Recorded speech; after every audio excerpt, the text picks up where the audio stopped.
Hello everybody.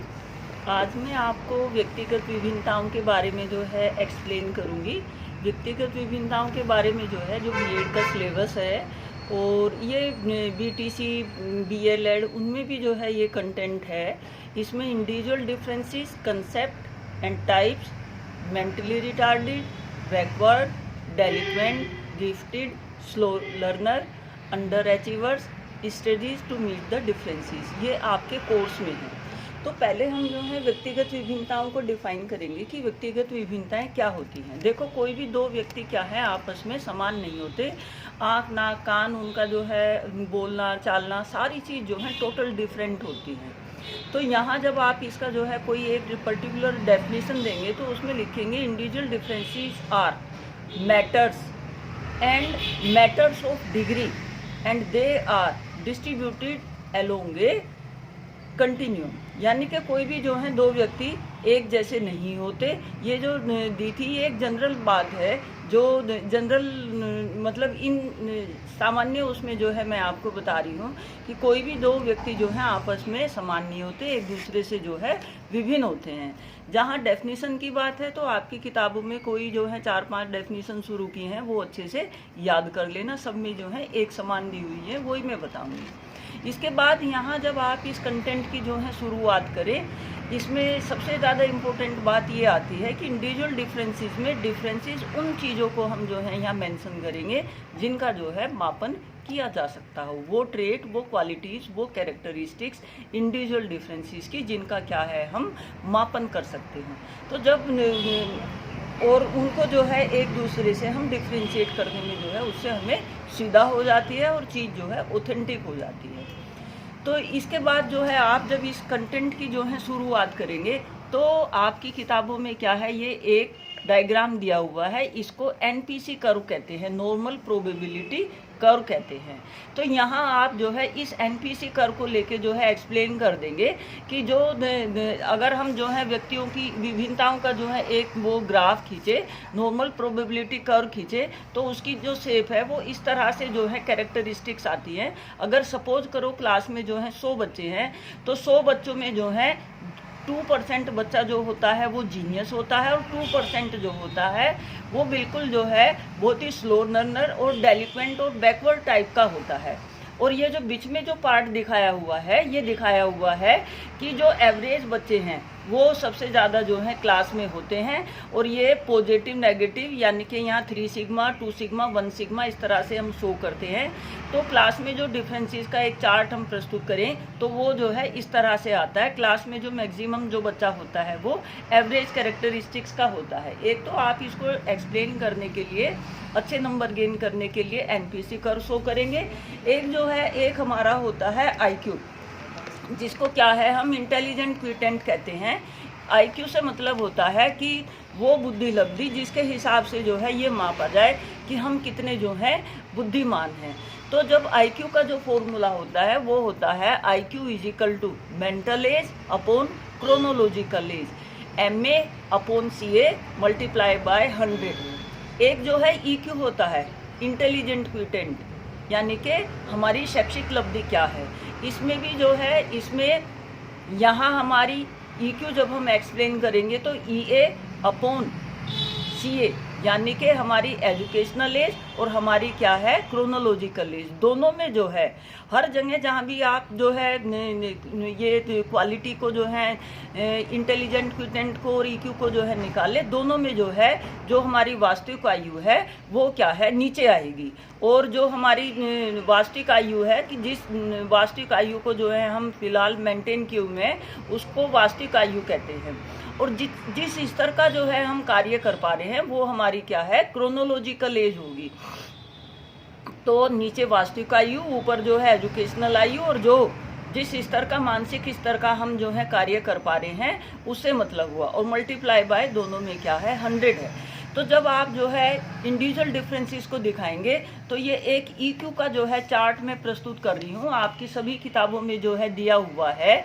यहाँ जो है आप देख रहे होंगे कि जो बुद्धि लब्धि जो होती है उसको जो है कैटेगराइज किया हुआ है, और इसको जो है 0 से लेके आपकी किताबों में दिया हुआ है कि 0 से लेके 20 तक, 20 से लेके जो है 40 तक, 40 से लेके जो है 60 तक, 60 से लेके जो है इसके बाद 80 तक, 80 से लेके जो है 100 तक, 100 से लेके 120 तक, 120 से लेके 140 तक। तो किताबों में जो है इसको अलग अलग तरीके से जो है दिया हुआ है। और जो हमारे 80 से लेके और 120 110 तक का बच्चा है वो हमारा जो है एवरेज उसमें आ जाता है, उसको जो है एवरेज बच्चा कहते हैं। एवरेज उसमें एग्जाम में पूछा भी जाता है कि एवरेज आईक्यू से जो है क्या मतलब हुआ, तो आप वहाँ जो है बता देंगे कि 80 से लेके 110 तक का बच्चा, कुछ में जो है 90 से लेके 110 तक का दिया हुआ है, तो आप मार्जिन सा लेके 80 से जो है 110 तक का रख लें। और जो 80 से नीचे और इसके बाद जो है 110 से जो है ऊपर, 110 से नीचे, 70 से नीचे या 80 ही ले लो, 80 से नीचे आईक्यू का जो बच्चा होगा वो हमारे क्या हैं, जो ये हमारे दिए हुए हैं रिटार्डेड बच्चे, मेंटली रिटार्डेड बच्चे, बैकवर्ड बच्चे, डेलिक्वेंट बच्चे, उनमें आएंगे। और अगर बच्चा जो है 110 से ऊपर का है तो वो अबव एवरेज यानी कि एवरेज से ऊपर, फिर इंटेलिजेंट, फिर जो है मोर इंटेलिजेंट, जीनियस, इस तरह से जो है हम इनकी कैटेगरी बना लेंगे। तो जो आप यहाँ इसको इंडिविजुअल डिफरेंसेस को शो करेंगे तो यहाँ आईक्यू को रिप्रेजेंट कर देंगे, एनपीसी कर्व को प्रेजेंट कर देंगे। इसमें अच्छे नंबर लाने के लिए आपके एग्जाम में 20 नंबर का भी आ जाता है। तो इन दोनों डायग्राम को लेके आप जो है प्रस्तुतिकरण करेंगे। तो जो विभिन्नताएं होती हैं, अब यहाँ जो है आईक्यू और ईक्यू हमने इसलिए लिया है क्योंकि जो टीचर का जो ज़्यादा इम्पोर्टेंट जो टीचर के लिए होता है वो बच्चों की आईक्यू और ईक्यू जानना होता है। और आपको ये आपके सिलेबस में रखा भी इसलिए गया है जिससे जो है आप बच्चों की जो है मेंटल जो उनका लेवल है उसको जान सकें। क्योंकि टीचर ने क्या करना होता है, स्टूडेंट्स के ईक्यू को ही और जो है आईक्यू को ही ध्यान में रख के बच्चों की जो है फर्दर प्रोग्रेस करनी होती है। टीचर ने कंटेंट पढ़ा के बच्चों का मेंटल डेवलपमेंट करना होता है। उनके मेंटल का जो है आधार क्या है, कितना उसे पढ़ाना है, कितना जो है बच्चे का स्तर है, उसकी क्या क्षमता है, उसी को ध्यान में रख के जो है टीचर पढ़ाएगा।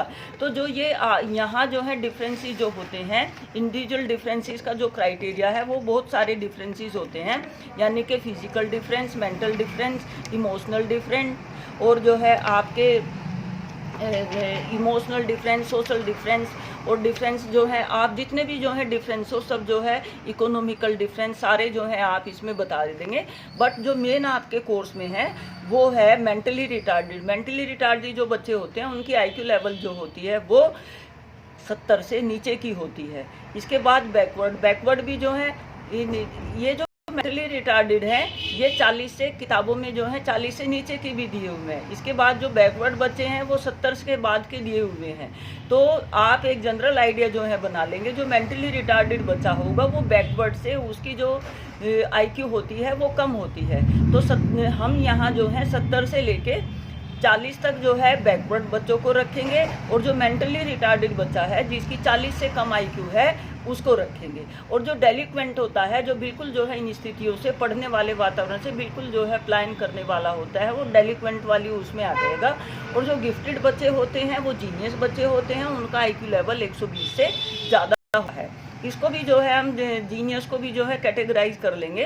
कैटेगराइज ऐसे कि इंटेलिजेंट, मोर इंटेलिजेंट, और जो है एक्स्ट्रा ऑर्डिनरी। तो जो एक्स्ट्रा ऑर्डिनरी होगा जिसकी आईक्यू क्या है 140 से ज़्यादा होती है वो एक्स्ट्रा ऑर्डिनरी में जो है हमारा चला जाएगा। और जो स्लो लर्नर होगा वो 70 से जो कम आईक्यू वाला बच्चा है वो हमारा स्लो लर्नर में चला जाएगा।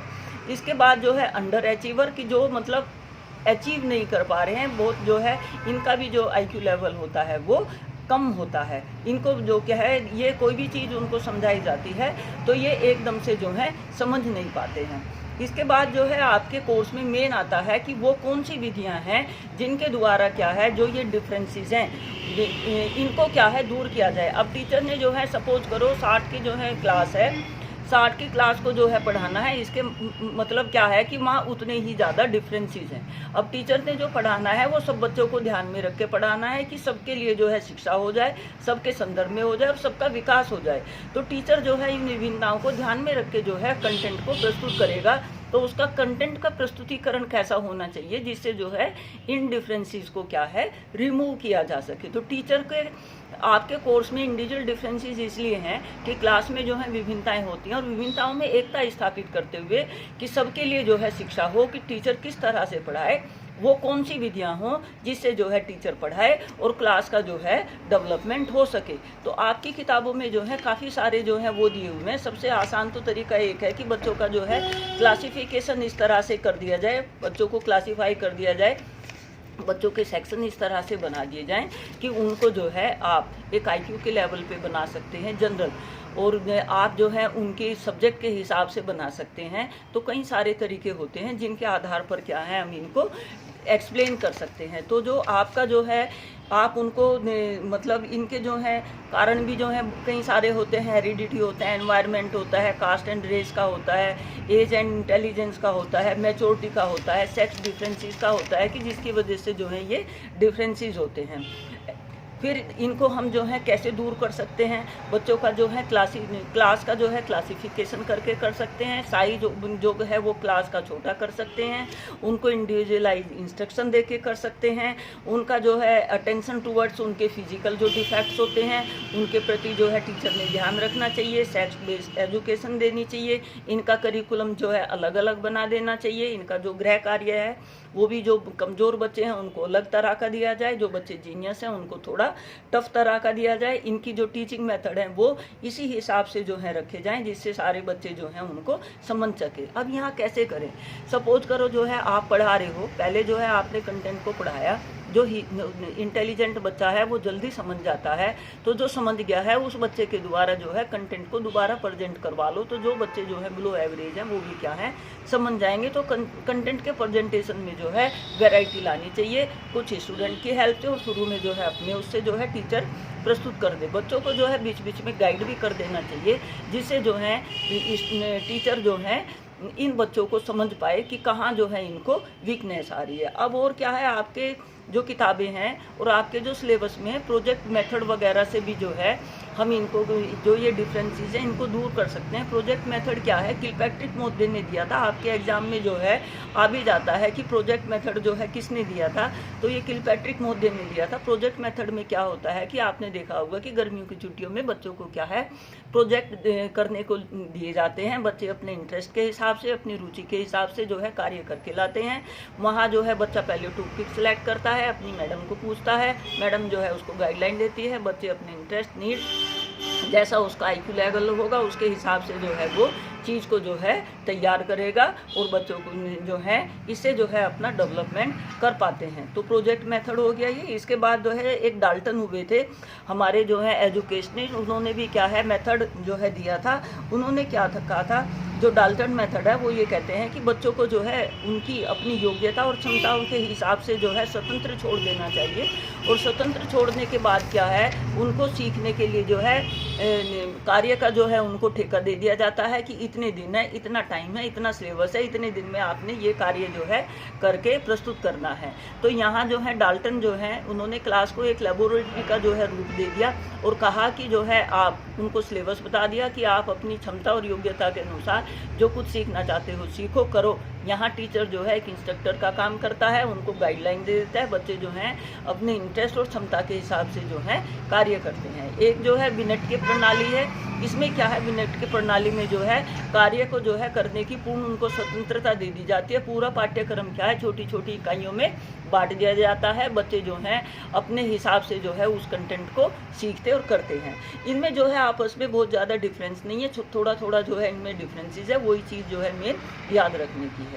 एक जो है डेक्रोली हुए थे, उन्होंने जो है अपना मेथड दिया था। उन्होंने कहा था कि बच्चों को जो है उनकी रुचि के हिसाब से, इंटरेस्ट के हिसाब से, उनकी क्षमता के हिसाब से, स्तर के हिसाब से जो है ग्रुप में बांट दिया जाए। स्कूल को जो है यहाँ मेन इनका डिफरेंस है, स्कूल को एक प्राकृतिक वातावरण का रूप दे दिया जाए और वहाँ जो है बच्चा पढ़े और अपनी क्षमताओं के अनुसार, रुचि के अनुसार जो है कार्य को करेगा। इसके बाद जो है कॉन्ट्रैक्ट मेथड है। कॉन्ट्रैक्ट मेथड में भी जो है जैसे ऊपर डाल्टन वाला था वो भी एक तरह से यही था। यहाँ जो है कॉन्ट्रैक्ट दे दिया जाता है कि इतने दिन में, इतने समय में जो है आपने इस कार्य को प्रस्तुत करना है। इसके बाद आता है एक्टिविटी मेथड। इस एक्टिविटी मेथड में क्या है, बच्चों को अलग अलग उनके इंटरेस्ट के हिसाब से एक्टिविटी दे दी जाती हैं। बच्चे जो हैं अपने इंटरेस्ट और के हिसाब से जो है एक्टिविटी करके सीखते हैं। इसके बाद आता है, बहुत इम्पोर्टेंट है, प्रोग्रामिंग इंस्ट्रक्शन। प्रोग्रामिंग इंस्ट्रक्शन में क्या होता है, अभिकर्मित अनुदेशन है। अभिकर्मित अनुदेशन जो है सबसे पहले स्किनर ने दिया था। इसकी स्किनर की लर्निंग थ्योरी भी है। उसमें कंटेंट को क्या है, छोटे छोटे पार्ट में बांट दिया जाता है। पहले जो है स्टूडेंट किसी पर्टिकुलर कंटेंट को सीखता है, नेक्स्ट उस पे जो है बच्चा जब पहुंचता है, जब वो उसको पहले वाला जो है बिल्कुल क्लियर हो जाता है, और इसके बाद जो है सेकंड थर्ड साथ साथ जो है फर्स्ट स्टेप का उसका जो है साथ साथ मूल्यांकन होता रहता है। बच्चा फर्स्ट स्टेप पे जब तक रुका रहेगा, जब तक उसको जो है पहले वाला जो है समझ में ना आ जाए और उसका जो है वो मूल्यांकन भी जो है कर लिया जाता है, तब उसको नेक्स्ट स्टेप पर जो है भेजा जाता है। तो जो प्रोग्राम इंस्ट्रक्शन है वो भी जो है विनेट का प्रणाली का ही एक ही रूप है, और ये अभिकर्मित अनुदेशन जो है आपका बहुत अच्छा मेथड है, और इसको जो है ज़्यादातर अप्लाई किया जाता है। जो हमारी कंप्यूटर के द्वारा लर्निंग है वो भी क्या है, प्रोग्राम लर्निंग है। इसके बाद जो आता है किंडरगार्टन मेथड आता है। इसके जो जनक थे, एग्जाम में पूछ लिया जाता है कि किंडरगार्टन मेथड जो है वो किसने दिया था। ये जो है फ्रोबली ने दिया था, फ्रोबले ने दिया था। और इसमें क्या है, जो बच्चों को जो है स्कूल एक बगीचे के रूप में प्रस्तुत किया जाता है। जिस तरह से जो है एक बगीचे में माली होता है, अपने पेड़ पौधों की देखभाल करता है, यहाँ जो है किंडरगार्टन प्रणाली में ये कहा जाता है कि टीचर क्या करेगा, बच्चों को एक माली की तरह जो है उनकी परवरिश करेगा। जहाँ वो वीक है, माली जो है अपने पेड़ पौधों को सपोर्ट देके उनको परवरिश करता है, वैसे ही यहाँ जो है किंडरगार्टन मेथड में टीचर जहाँ बच्चे जो है कमज़ोर लग रहे हैं वहाँ उनको सपोर्ट देके उनकी जो कमियां हैं उनको दूर करते हुए उनको राइज करने की, डेवलप करने की क्या है कोशिश करेगा। एक जो है मोंटेसनरी पद्धति है, ये क्या थी, यहाँ जो है छोटे छोटे जो बच्चे होते हैं उनका क्या है, इसमें क्या है, इसके जो मोंटेसनरी जो पद्धति, इसके जनक भी जो है मोंटेसनरी ही हैं। मोंटेसनरी स्कूल के नाम से भी जो स्कूल चलते हैं, इनमें जो है मंदबुद्धि बच्चों के लिए जो है ये बहुत उपयोगी है। इसमें जो है बच्चों को स्वतंत्रता होती है, काहे की आत्म जो है आत्म प्रदर्शन की, इनको अपनी आत्म प्रदर्शन की, आत्मनिर्भरता की, व्यवहारिक शिक्षा पे जो है ज़्यादा जोर दिया जाता है। बच्चों को खेल विधि पे ज़्यादा जोर दिया जाता है। अपनी ज्ञानेंद्रियों को जो है, जो उनके सेंस ऑर्गन्स हैं उनको जो है ज़्यादा घरेलू उपकरणों से संबंधित सेंस ऑर्गन्स इन्वॉल्व करके उनकी जो है ज़्यादा से ज़्यादा शिक्षा करने की कोशिश की जाती है। और जो आपकी जो है ये किंडरगार्टन जो प्रणाली है और जो मोंटेसनरी प्रणाली है, ये छोटे बच्चों पर ज़्यादा अप्लाई की जाती है। इसमें जो आगे आता है वो आता है basic education system. Basic education system जो है आपका निःशुल्क शिक्षा वाला जो बेसिक एजुकेशन जो हमारे प्राइमरी उस पर जो चला हुआ है वो उससे मतलब है। ये बेसिक एजुकेशन किसने दी थी, ये महात्मा गांधी ने दी थी। और इन्होंने क्या था, जो हमारी बेसिक एजुकेशन है उसके द्वारा भी क्या है, हम बच्चों के जो डिफरेंसेस हैं उसको दूर कर सकते हैं। बच्चे जैसे वातावरण में रहते हैं वैसे ही वातावरण के हिसाब से बच्चा जो है बेसिक चीज़ों को जो है उसको सिखाया जाए, और बच्चा जो है उन चीज़ों को अपनी कार्य पद्धति में लाए, और अपने टीचर भी जो है उन बेसिक चीज़ों को लेके बच्चों को जो है सिखाने की कोशिश करें। इसके बाद जो है ये मैंने आइडिया दे दिए हैं आपको कि जो है ये डिफरेंसेस को कैसे दूर किया जाए, कौन कौन से जो है मेथड होते हैं बैकवर्ड चिल्ड्रन के लिए, गिफ्टेड के लिए, और जो हमारे रिटार्डेड हैं और जो हमारे डेलिक्वेंट हैं, यानी कि जो इससे छोड़ के भागना चाहते हैं, पढ़ना ही नहीं चाहते हैं, जो स्लो लर्नर हैं। एक चीज़ और ज़रूरी है कि किताबी ज्ञान ही जो है ज्ञान नहीं कहलाता। जितने भी जो हैं आप साइंटिस्ट हुए हैं वो क्लास में जो है बैक बेंचर्स हुए हैं। जमी पे तारे वाला जो है आपने देखा होगा कि हर किसी की पर्सनैलिटी में जो है एक विशेषता होती है। टीचर का काम है उसको निखारना, उसको जो है विकसित करना, और वो कैसे निखार सकता है, कैसे विकसित कर सकता है, ये टीचर के टैलेंट पे डिपेंड करता है कि वो बच्चों की पहले समस्या जाने, उनको जो है डायग्नोस्टिक और रिमेडियल टीचिंग दे। डायग्नोस्टिक से मतलब क्या हुआ, बच्चों की पहले जो है डायग्नोसिस करे। जैसे एक डॉक्टर के पास जब पेशेंट आता है तो वो डायग्नोसिस के लिए टेस्ट लिख देता है, वैसे ही जो है टीचर अपने बच्चों को जो है पहले जाने कि इनमें जो है किस चीज़ की कमी है, क्या कमी है, और इस कमी का जो है निवारण, वो रिमेडियल टीचिंग हुई। कमी जानना, डायग्नोसिस, उस कमी का निवारण करना, वो रिमेडियल हुआ। तो यहाँ डायग्नोसिस और रिमेडियल टीचिंग जो है बच्चों को दी जानी चाहिए, जिससे जो है उनके जो डिफरेंसेस हैं वो दूर हो जाएं और उनको जो है बेहतर शिक्षा दी जा सके। तो ये इंडिविजुअल डिफरेंसेस का जो था एक जनरल आइडिया मैंने आपको दिया है, तो आपको समझ में आ गया होगा। और मैं आपसे कहती हूँ कि आप जो है मेरा चैनल सब्सक्राइब कर ले। मैं डेली जो है कोई ना कोई अपने जो सिलेबस में पढ़ाती हूँ, जो जितना मैं बेहतर है इस लॉकडाउन के दौरान जो है आपकी ज़्यादा से ज़्यादा जो है यूट्यूब पर मटेरियल भेज दूँगी। आप जो है जब भी चाहें इनको देख के पढ़ सकते हैं। Thank you everybody, take care.